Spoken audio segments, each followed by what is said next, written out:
ಸಂಪುಟ ವಿಸ್ತರಣೆ ನೋಡಿ, ಸಂಪುಟ ವಿಸ್ತರಣೆ ಅದು ಮಾನ್ಯ ಮುಖ್ಯಮಂತ್ರಿಗಳು ಮತ್ತು ಪಕ್ಷದ ಹೈಕಮಾಂಡ್ ತೀರ್ಮಾನ ಮಾಡಿ ಸರಿಯಾದ ಸಮಯದಲ್ಲಿ ಅದರ ಎಕ್ಸ್ಪೆನ್ಷನ್ ಮಾಡ್ತಾರೆ.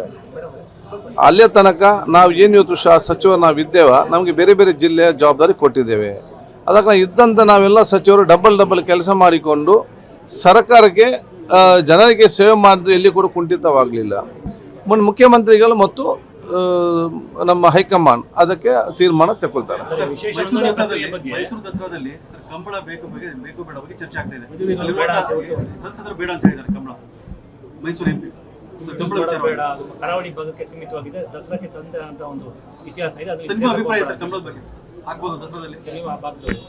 ನೋಡಿ, ಕಂಬಳಿಗೆ ದಸರಾಕ್ಕೆ ಸಂಬಂಧಪಟ್ಟ ಹೇಗೆ ನಡಿಬೇಕು ಅಂತ ಹೇಳಿ ಅಲ್ಲಿ ಕಂಬಳ ದಸರಾ ಸಮಿತಿಯವರಿದ್ದಾರೆ, ಮುಖ್ಯಮಂತ್ರಿಗಳಿದ್ದಾರೆ, ಅದು ಉನ್ನತ ಸಮಿತಿ ಇದೆ. ಅದು ಯಾವ ರೀತಿ ಬೇಕು ಬೇಡ ಅವರು ಅದನ್ನು ತೀರ್ಮಾನ ಮಾಡ್ತಾರೆ. ಆಯ್ತಾರೆ. ಕಂಬಳ ಅದು ನಮ್ಮ ತುಳುನಾಡು ಮತ್ತು ಕರಾವಳಿಯ ಕರ್ನಾಟಕದ ಹೆಮ್ಮೆ ಕ್ರೀಡೆ. ಅದನ್ನು ನಮ್ಮ ಜಿಲ್ಲೆಯಲ್ಲಿ ಬಹುಶಃ ಅದು ನಮ್ಮ ಹಿಂದಿಂದಲೂ ಬಂದಂಥ ಬರೋದೊಂದು ಕ್ರೀಡೆ ಮಾತ್ರ ಅಲ್ಲ, ಅದು ಒಂದು ಊರಿನ ಸಂಪ್ರದಾಯ ಪರಂಪರೆ ಇನ್ನು ವಿಚಾರ ಮೈಗೂಡಿಸಿಕೊಂಡು ಮತ್ತು ಎಲ್ಲರ ಜಾತಿ ವರ್ಗದವರು ಸೇರಿಕೊಂಡು ಸಂತೋಷ ಸಮಾರಂಭ ನಡೆಸುವಂಥ ಒಂದು ಹಿಂದಿನ ಬಂದೊಂದು ಕ್ರೀಡಾ ಸಂಪ್ರದಾಯವಾಗಿದೆ. ಅದು ನಮ್ಮ ಜಿಲ್ಲೆಯವರು ಉಳಿಸ್ತಾರೆ, ನಾವೆಲ್ಲ ಕೂಡ ಮಾಡ್ತೇವೆ, ಅದು ಶಾಶ್ವತ ಇರ್ತದೆ. ಅದು ಬೇರೆ ಕಡೆ ಮಾಡಬೇಕಾ ಬೇಡವಾ ಅದು ಅವ್ರವ್ರು ಕೂತು ಚರ್ಚೆ ಮಾಡಿ ಕಮರ್ಷಿಯಲ್ ಆಗುತ್ತೆ ಅನ್ನೋ ಲೆಕ್ಕಾಚಾರ ಇದೆ. ಅದನ್ನು ನಾನು ಹೇಳಿದಲ್ಲ, ನಾನು ಕಂಬಳದ ಒಬ್ಬ ಅಭಿಮಾನಿಯಾಗಿ ತುಳುನಾಡಿನ ಜಿಲ್ಲೆಯವನಾಗಿ ನಾನು ಕಂಬಳ ಎಲ್ಲ ಬರೇ ನಮ್ಮ ಇಲ್ಲಿ ಅಲ್ಲ ಅಂತಲ್ಲ, ಇಲ್ಲಿ ನಮ್ಮ ರಾಜ್ಯದಲ್ಲಿ ಅಂತಲ್ಲ, ಇಲ್ಲಿ ಬೇರೆ ಬೇರೆ ರಾಜ್ಯ ಆಗಬೇಕಂತೇಳಿ ನನ್ನ ಕನಸಿದೆ, ಆಶೆ ಇದೆ. ಅದು ಮಾಡಬೇಕಾ ಬೇಡವಾ ಏನಂತೇಳಿ ಅಲ್ಲಿ ಸ್ಥಳೀಯ ಮಟ್ಟ ಕೂತ್ಕೊಂಡು ಚರ್ಚೆ ಮಾಡ್ತಾರೆ.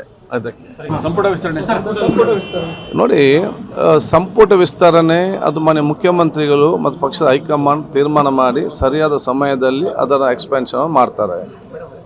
ಅಲ್ಲೇ ತನಕ ನಾವು ಏನು ಇವತ್ತು ಸಚಿವರು ನಾವಿದ್ದೇವೆ, ನಮಗೆ ಬೇರೆ ಬೇರೆ ಜಿಲ್ಲೆಯ ಜವಾಬ್ದಾರಿ ಕೊಟ್ಟಿದ್ದೇವೆ. ಅದಕ್ಕೆ ಇದ್ದಂಥ ನಾವೆಲ್ಲ ಸಚಿವರು ಡಬಲ್ ಕೆಲಸ ಮಾಡಿಕೊಂಡು ಸರ್ಕಾರಕ್ಕೆ ಜನರಿಗೆ ಸೇವೆ ಮಾಡಿದ್ರು ಎಲ್ಲಿ ಕೂಡ ಕುಂಠಿತವಾಗಲಿಲ್ಲ. ಮುಖ್ಯಮಂತ್ರಿಗಳು ಮತ್ತು ನಮ್ಮ ಹೈಕಮಾಂಡ್ ಅದಕ್ಕೆ ತೀರ್ಮಾನ ತಗೊಳ್ತಾರೆ. ಮೈಸೂರು ದಸರಾದಲ್ಲಿ ಕಂಬಳ ಬೇಕು ಬೇಡ ಬಗ್ಗೆ ಚರ್ಚೆ ಆಗ್ತಾ ಇದೆ. ಸಂಸದರು ಬೇಡ ಅಂತ ಹೇಳಿದ್ದಾರೆ ಕಂಬಳ. ಮೈಸೂರು ಎಂಪಿ ಕರಾವಳಿ ಭಾಗಕ್ಕೆ ಸೀಮಿತವಾಗಿದೆ, ದಸರಾಕ್ಕೆ ತಂದೆ ಅಂತ ಒಂದು ಇತಿಹಾಸ ಇದೆ. ನಿಮ್ಮ ಅಭಿಪ್ರಾಯ ಸರ್ ಕಂಬಳದ ಬಗ್ಗೆ ಆಗ್ಬೋದು ದಸರಾದಲ್ಲಿ?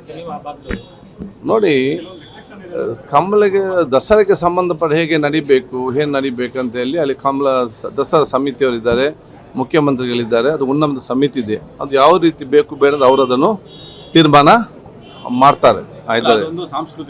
ಕಂಬಳ ಅದು ನಮ್ಮ ತುಳುನಾಡು ಮತ್ತು ಕರಾವಳಿಯ ಕರ್ನಾಟಕದ ಹೆಮ್ಮೆ ಕ್ರೀಡೆ.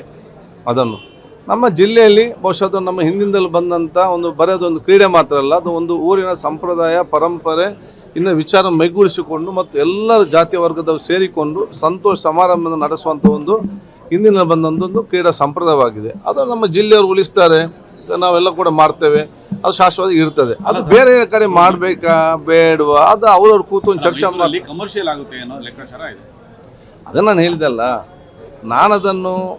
ನಾನು ಕಂಬಳದ ಒಬ್ಬ ಅಭಿಮಾನಿಯಾಗಿ ತುಳುನಾಡಿನ ಜಿಲ್ಲೆಯವನಾಗಿ ನಾನು ಕಂಬಳ ಎಲ್ಲ ಬರೇ ನಮ್ಮ ಇಲ್ಲಿ ಅಲ್ಲ ಅಂತಲ್ಲ, ಇಲ್ಲಿ ನಮ್ಮ ರಾಜ್ಯದಲ್ಲಿ ಅಂತಲ್ಲ, ಇಲ್ಲಿ ಬೇರೆ ಬೇರೆ ರಾಜ್ಯ ಆಗಬೇಕಂತೇಳಿ ನನ್ನ ಕನಸಿದೆ, ಆಶೆ ಇದೆ. ಅದು ಮಾಡಬೇಕಾ ಬೇಡವಾ ಏನಂತೇಳಿ ಅಲ್ಲಿ ಸ್ಥಳೀಯ ಮಟ್ಟ ಕೂತ್ಕೊಂಡು ಚರ್ಚೆ ಮಾಡ್ತಾರೆ. ಅದಕ್ಕೆ